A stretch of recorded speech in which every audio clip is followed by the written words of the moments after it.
Hello everyone. स्वागत है आप सभी का आपके अपने चैनल विद्यावाणी में। तो आज की इस वीडियो में हम लोग कक्षा 10वीं के विज्ञान के अध्याय 1 जैव प्रक्रम और उसके अंतर्गत पोषण के महत्वपूर्ण ऑब्जेक्टिव क्वेश्चन पढ़ेंगे। यदि आप बोर्ड एग्जाम की तैयारी कर रहे हैं तो यह वीडियो आपके लिए बहुत उपयोगी होने वाली है। तो चलिए बिना समय गवाए हम लोग शुरू करते हैं। पहला क्वेश्चन दिखाई दे रहा है हमें, जैव प्रक्रम के अंतर्गत कौन आता है। ऑप्शन है पोषण, श्वसन, उत्सर्जन। ऑप्शन डी इनमें से सभी। यानी कि पूछ रहे हैं यहाँ पे कि जैव प्रक्रम के अंतर्गत कौन कौन सी क्रियाएं होती है। तो पहला आ गया पोषण, दूसरा श्वसन, तीसरा उत्सर्जन और चौथा इनमें सभी। तो हम लोग जानते हैं कि जैव प्रक्रम जो होता है उसमें पोषण, श्वसन, परिवहन, उत्सर्जन ये सारी क्रियाएं शामिल होती है। तो यहाँ पे हमारा आंसर क्या हो जाएगा, ऑप्शन डी यानी कि इनमें से सभी। अगला क्वेश्चन देखते हैं हम लोग। अगला क्वेश्चन है कि निम्न में कौन पोषण की विधि है। यानी कि यहाँ पे पोषण की विधियां पूछ रहे हैं। ऑप्शन देखेंगे हम लोग, स्वपोषण, श्वसन, परपोषण। ऑप्शन डी दोनों। यानी कि जो पोषण की विधि है कौन कौन सी हम लोगों ने पढ़ा था।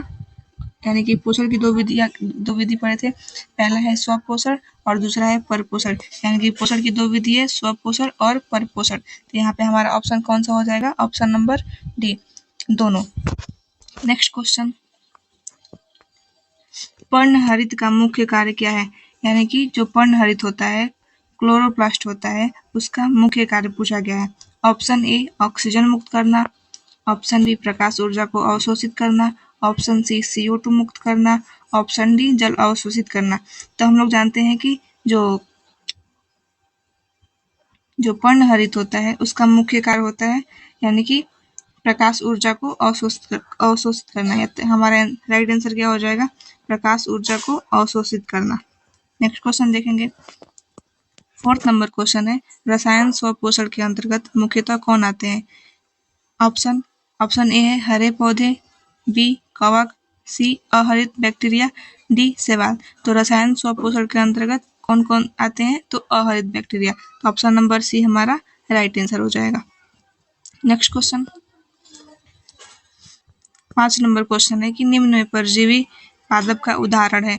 ऑप्शन है बैक्टीरिया, कवक, कस्कुटा, विषाणु। तो 5 नंबर क्वेश्चन का आंसर हो जाएगा कस्कुटा, option number C. Option number C हमारा राइट आंसर होगा। नेक्स्ट क्वेश्चन देखेंगे, प्रकृति में ऑक्सीजन का संतुलन कैसे बना रहता है।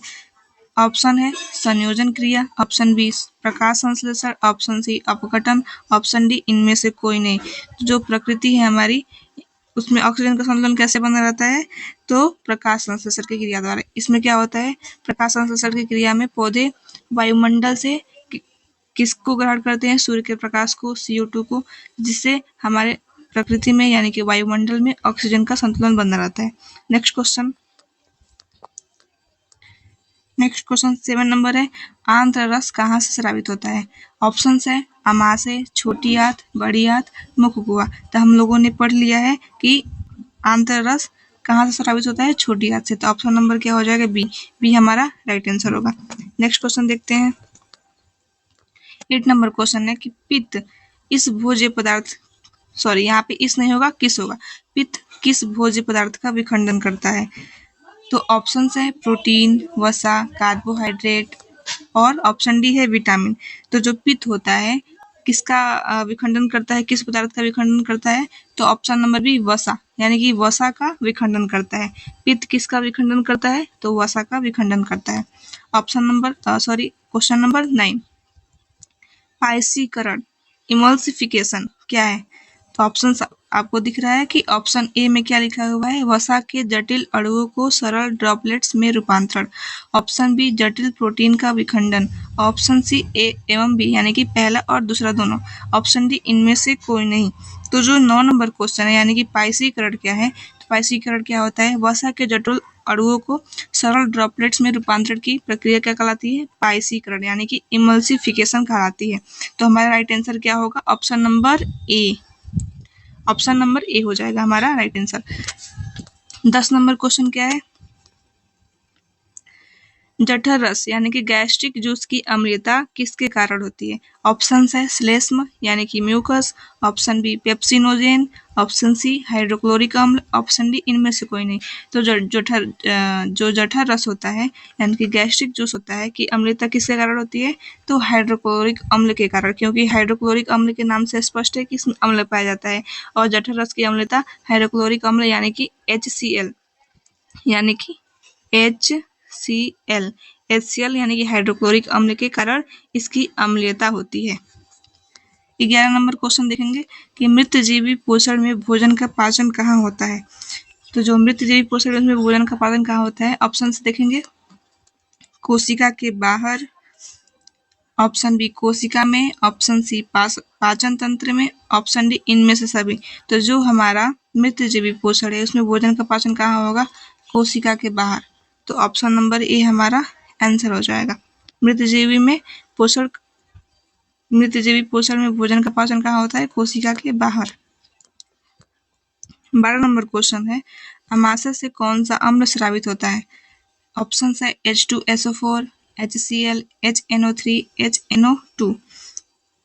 तो आप लोगों को बताना है कि अमाशय से कौन सा अम्ल स्रावित होता है? तो HCl यानी कि हाइड्रोक्लोरिक अम्ल। तो ऑप्शन नंबर बी हमारा राइट आंसर हो जाएगा, HCl यानी कि हाइड्रोक्लोरिक अम्ल। नेक्स्ट क्वेश्चन है प्रांकुर यानी कि विलाई का मुख्य कार्य क्या है? ऑप्शन है भोज्य पदार्थ का पाचन, पाचित भोज्य पदार्थ का अवशोषण, भोज्य पदार्थ का स्थानांतरण, अवशिष्ट पदार्थों का निष्कासन। तो जो प्रांकुर यानी कि विलाई है उसका मुख्य कार्य क्या होगा? पाचित भोज्य पदार्थ का अवशोषण। प्रांकुर का मुख्य कार्य पाचित भोज्य पदार्थ का अवशोषण। नेक्स्ट क्वेश्चन 14 नंबर क्वेश्चन है कि निष्क्रिय पेप्सिनोजेन को सक्रिय पेप्सिन में कौन बदलता है? ऑप्शन है म्यूकस हाइड्रोक्लोरिक अम्ल अपने आप बदलता है, और ऑप्शन डी है इनमें से कोई नहीं। तो जो निष्क्रिय पेप्सिनोजेन है इसको सक्रिय पेप्सिन में कौन बदलता है? तो ऑप्शन नंबर बी हो जाएगा हाइड्रोक्लोरिक अम्ल। हाइड्रोक्लोरिक अम्ल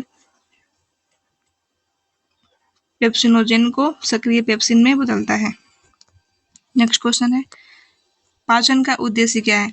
ऑप्शन है पहला यानी कि ए भोजन के जटिल तत्वों का सरलतम तत्वों में विखंडन, ऑप्शन बी है सरलतम तत्वों का सुचारू रूप से अवशोषण, ऑप्शन सी भोजन से ऊर्जा की प्राप्ति, ऑप्शन डी इनमें से सभी।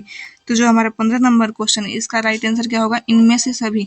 यानी कि इन जो पाचन का उद्देश्य इन सारा पाचन का उद्देश्य ये सारे होते हैं, क्योंकि भोजन के जटिल तत्वों का सरलतम तत्वों में विखंडन यानी कि जो जटिल तत्व है भोजन को छोटे छोटे टुकड़ों में विखंडित करता है, तोड़ता है, और सरलतम तत्वों का सुचारू रूप से अवशोषण भी करता है, और भोजन से क्या होता है हमें ऊर्जा की भी प्राप्ति होती है। तो यानी इसका आंसर हो जाएगा सभी, सारी क्रियाएं होती है। 16 नंबर क्या है क्वेश्चन? छोटी आंत में पूर्ण रूप से पचा भोजन क्या कहलाता है? ऑप्शन है काइम, काइलोमाइक्रॉन, चाइल, इनमें से कोई नहीं। तो छोटी आंत में पूर्ण रूप से पचा भोजन क्या कहलाता है? तो चाइल। इसका राइट आंसर क्या हो जाएगा? Chyle, option number c. Next question दंत क्षरण यानी कि दंत क्षय क्या है? ऑप्शन है दांत का टूटना, डेंटिन और इनेमल का मृदुकरण, दांत की सफाई करना, इनमें से कोई नहीं। तो जो दंत क्षरण होता है इसका ये क्या होता है? डेंटिन और इनेमल का मृदुकरण होता है। तो यानी कि हमारा राइट आंसर क्या होगा? Option number B. Next question 18 number question है दांत के इनेमल को मृदुकरण कैसे हो जाता है? ऑप्शन है जीवाणु द्वारा उत्पन्न अम्ल से, टूथपेस्ट से, भोजन द्वारा उत्पन्न अम्ल से, ऑप्शन डी इनमें से कोई नहीं। तो जो हमारा 18 नंबर क्वेश्चन है इसका राइट आंसर क्या होगा? जीवाणु द्वारा उत्पन्न अम्ल से। ऑप्शन नंबर ए हमारा राइट आंसर होगा। अगला क्वेश्चन है दांत के इनेमल को same to same question repeat हो गया, तो इसका भी राइट आंसर क्या होगा? जीवाणु द्वारा उत्पन्न अम्ल से।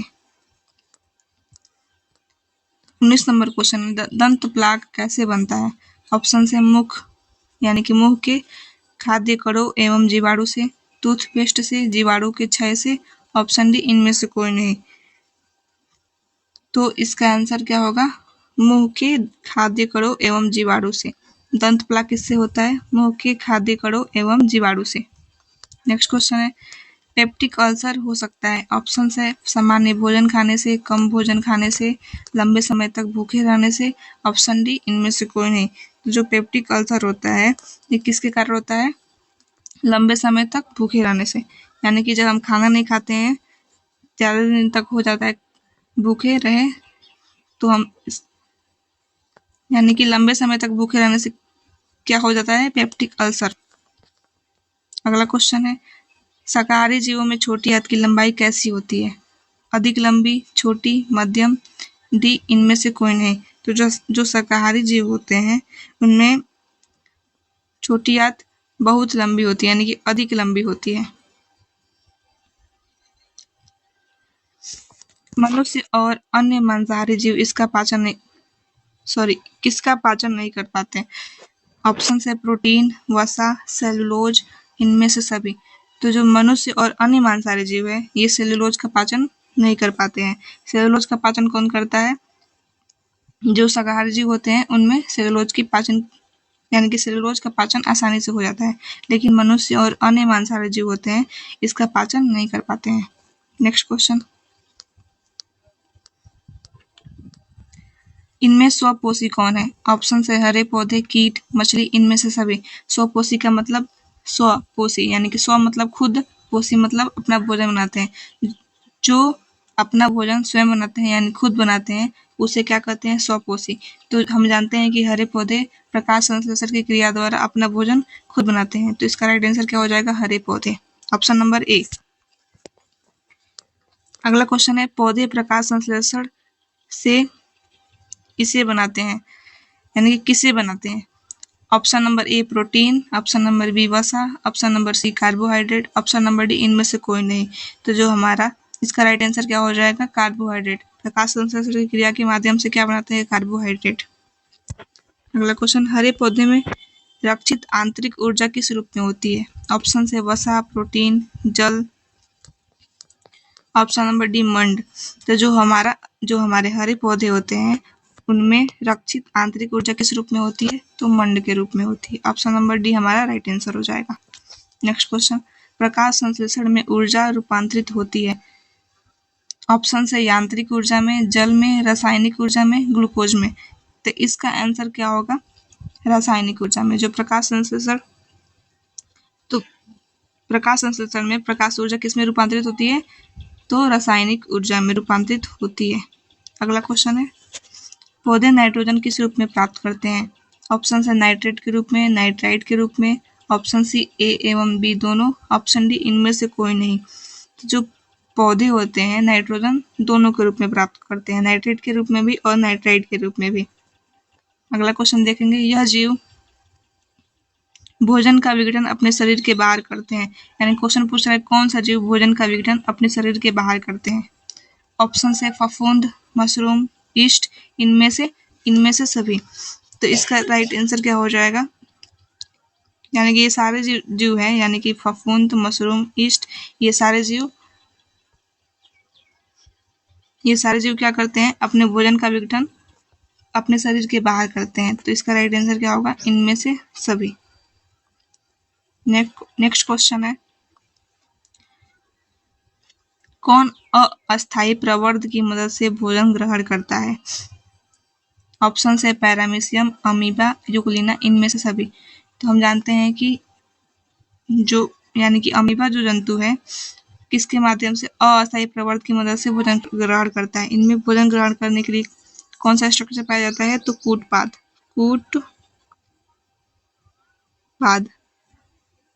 जिससे यह भोजन को पकड़ता है और भोजन ग्रहण करने की क्रिया करता है। नेक्स्ट क्वेश्चन, शरीर की सतह से पोषण, श्वसन और उत्सर्जन किसके मुख्य लक्षण है? ऑप्शन से मच्छर, चींटी, मकड़ी, अमीबा। यहाँ पे अमीबा होगा। तो 30 नंबर जो क्वेश्चन है इसका राइट आंसर क्या हो जाएगा? अमीबा। यानी कि जो अमीबा होता है अपने शरीर की सतह से ही पोषण, श्वसन और उत्सर्जन ये सारी क्रियाएं करता है। नेक्स्ट क्वेश्चन है, प्रकाश संश्लेषण की क्रिया होती है? ये 2020 में पूछा गया क्वेश्चन है बोर्ड एग्जाम में। ऑप्शन है कवकों में, जंतुओं में, हरे पौधों में, परजीवियों में। तो हम जानते हैं कि प्रकाश संश्लेषण की क्रिया किसमें होती है? सिर्फ हरे पौधे में। हरे पौधे में प्रकाश संश्लेषण की क्रिया होती है। क्यों होती है? क्योंकि इनमें क्लोरोफिल नामक वर्णक पाया जाता है। 32 नंबर क्वेश्चन है, ग्लूकोज के एक अणु में ऑक्सीजन के कितने परमाणु होते हैं? ऑप्शन है 4, 6, 8, 12। तो हम जानते हैं कि ग्लूकोज के एक अणु में कितने परमाणु होते हैं? तो 6 परमाणु होते हैं। Option number b 6। अगला क्वेश्चन है, किस खाद्य पदार्थ से हमें उचित मात्रा में आयोडीन प्राप्त हो सकता है? ऑप्शन है चीनी, चावल, नमक, इनमें से कोई नहीं। तो हम जानते हैं कि आयोडीन किससे प्राप्त होता है? नमक से।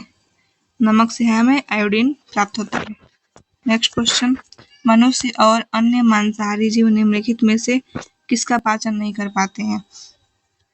ऑप्शन है प्रोटीन, सेलुलोज, वसा, इनमें से सभी। तो इस क्वेश्चन को हम लोग अभी देखे हैं कि जो सेलुलोज होता है इसका पाचन मनुष्य और अन्य मांसाहारी जीव नहीं कर पाते हैं। नेक्स्ट क्वेश्चन, 35 नंबर क्वेश्चन है, मनुष्य के मुख गुहा में कितने जोड़ी लाल ग्रंथियां पाई जाती हैं? ऑप्शन है 1, 2, 3, 4। तो हम जानते हैं कि मनुष्य के मुख गुहा में 3 जोड़ी लाल ग्रंथियां पाई जाती हैं। और कौन कौन सी लाल ग्रंथियां पाई जाती है इसे आप लोग कमेंट बॉक्स में जरूर लिखेंगे। ये आप लोगों के लिए क्या है? होमवर्क। ये आप लोगों के लिए होमवर्क है, HW। इसे आप लोग कमेंट बॉक्स में जरूर लिखेंगे। नेक्स्ट क्वेश्चन, स्वपोषी पोषण के लिए आवश्यक है। ये बहुत ही इम्पोर्टेंट क्वेश्चन है, बोर्ड एग्जाम में बहुत बार पूछा गया क्वेश्चन है, 2019, 2016, 17। ऑप्शन है पर्णहरित, सूर्य का प्रकाश, कार्बन डाइऑक्साइड, इनमें से सभी। तो हम जानते हैं कि जो स्वपोषी पोषण है इसके लिए किसी की आवश्यकता पड़ती है? सूर्य के प्रकाश की, कार्बन डाइऑक्साइड की और क्लोरोफिल की। तो यानी कि इसका राइट आंसर क्या हो जाएगा? ऑप्शन नंबर डी, इनमें से सभी। सबकी आवश्यकता पड़ती है। अगला क्वेश्चन है, प्रकाश संश्लेषण की क्रिया में ऑक्सीजन बाहर निकलता है। ऑप्शन है जल से, CO2 से, ग्लूकोज से, डिक्टियोजोम से। तो हम जानते हैं कि ऑक्सीजन किससे बाहर निकलता है? जल से। जल से ऑक्सीजन बाहर निकलता है। नेक्स्ट क्वेश्चन, मैग्नीशियम पाया जाता है। ऑप्शन है क्लोरोफिल में, लाल रक्तकण में, वर्णीय लवक में, श्वेत रक्तकण में। तो जो मैग्नीशियम होता है किसमें पाया जाएगा? किसमें पाया जाता है? क्लोरोफिल में। जो पत्तियों में क्लोरोफिल होता है, यानी कि जो क्लोरोफिल नामक वर्णक पाया जाता है उसमें क्या पाया जाता है? मैग्नीशियम। नेक्स्ट क्वेश्चन है, क्लोरोफिल वर्णक का रंग कैसा होता है?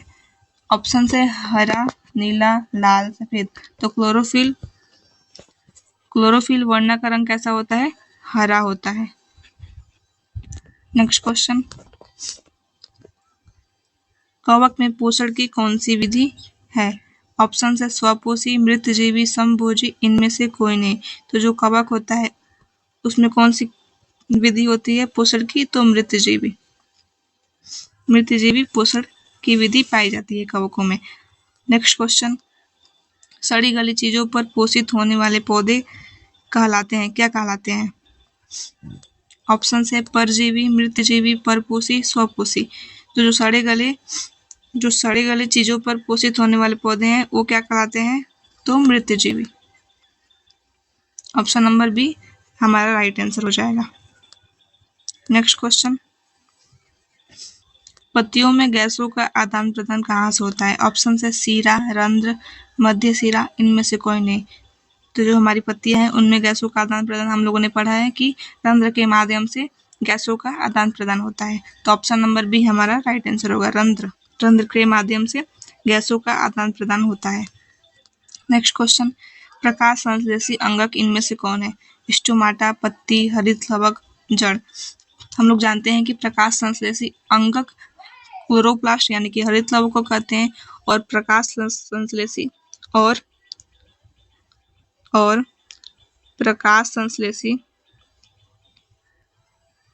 प्रकाश संश्लेषी संश्लेषी अंग। प्रकाश संश्लेषी अंग हम लोग क्लोरोफिल को बोलते हैं, क्लोरोफिल को। और प्रकाश संश्लेषी अंगक हम लोग हरित लवक को कहते हैं। नेक्स्ट क्वेश्चन, प्रकाश संश्लेषण की इकाई है। ऑप्शन से एटीपी, NADPH2, क्लोरोफिल अणु, ऑप्शन डी इनमें से कोई नहीं। तो हम जानते हैं कि प्रकाश संश्लेषण की इकाई क्लोरोफिल अणु है। क्लोरोफिल के माध्यम से ही क्लोरोफिल की आवश्यकता पड़ती है प्रकाश संश्लेषण के लिए, तो इसको इसकी इकाई माना गया है, यानी कि प्रकाश संश्लेषी अंग माना गया है। तो ऑप्शन नंबर सी हमारा क्या हो जाएगा, राइट आंसर, क्लोरोफिल अणु। नेक्स्ट क्वेश्चन, छोटी आंत का पहला भाग होता है। ऑप्शन है जेजुनम, ग्रहणी, इलियम, पाइलोरिक। तो छोटी आंत का पहला भाग कौन सा होता है, ग्रहणी। ग्रहणी हमारा राइट आंसर होगा, option number B. Next question, अमाशय से आने वाले अम्लीय भोजन को, यानी कि कौन अमाशय से आने वाले अम्लीय भोजन को क्षारीय बनाता है। ऑप्शन है यकृत से स्रावित पीतरस, अग्नाशय या अग्नाशिक रस, अमाशय का जठर रस, डी इनमें से सभी। तो इसका राइट आंसर क्या होगा, यकृत से स्रावित पीतरस। तो हमारा राइट आंसर क्या होगा, ऑप्शन नंबर ए। ऑप्शन नंबर ए हमारा राइट आंसर हो जाएगा। नेक्स्ट क्वेश्चन, अग्नाशयी रस में पाया जाता है trypsin enzyme, lipase enzyme, amylase enzyme, option number D इनमें से सभी। तो ये सारे एंजाइम्स किसमें पाए जाएंगे, अग्नाशयी रस में। तो ऑप्शन नंबर डी हमारा राइट आंसर हो जाएगा। नेक्स्ट क्वेश्चन, क्षुद्रांत्र में स्थित दीर्घरोम का कार्य क्या होता है। ऑप्शन है अवशोषण का सतही क्षेत्रफल बढ़ाना, अवशोषण का सतही क्षेत्रफल घटाना, अवशोषण अवरुद्ध करना, ऑप्शन नंबर डी इनमें से कोई नहीं। तो इसका राइट आंसर क्या हो जाएगा, ऑप्शन नंबर ए, अवशोषण का सतही क्षेत्रफल बढ़ाना। नेक्स्ट क्वेश्चन, लाइपेज एंजाइम क्या करता है। ऑप्शन है वसा को वसा अम्ल एवं ग्लिसरॉल में बदलता है, प्रोटीन को अमीनो अम्ल में बदलता है, ए एवं बी दोनों, इनमें से कोई नहीं। तो इसका राइट आंसर हो जाएगा वसा को वसा अम्ल एवं ग्लिसरॉल में बदलता है। तो ऑप्शन नंबर ए हमारा राइट आंसर होगा। नेक्स्ट क्वेश्चन, बड़ी आंत का पिछला भाग कहलाता है। जो बड़ी आंत होती है उसका पिछला भाग क्या कहलाता है। तो ऑप्शन है कोलन, मलाशय, सीकम, इनमें से कोई नहीं। तो ऑप्शन नंबर बी हमारा राइट आंसर होगा, मलाशय। बड़ी आंत का पिछला भाग क्या कहलाएगा, मलाशय। तो आज की इस वीडियो में हमने जैव प्रक्रम अध्याय के पोषण भाग के महत्वपूर्ण ऑब्जेक्टिव के बारे में जाना है। तो अगर आपको ये वीडियो उपयोगी लगी हो तो वीडियो को लाइक करें, शेयर करें और हमारे चैनल को सब्सक्राइब करना ना भूलें। अगले भाग में हम इसी अध्याय के और भी महत्वपूर्ण प्रश्नों के साथ मिलेंगे। तब तक के लिए आप पढ़ते रहिए, मुस्कुराते रहिए। धन्यवाद।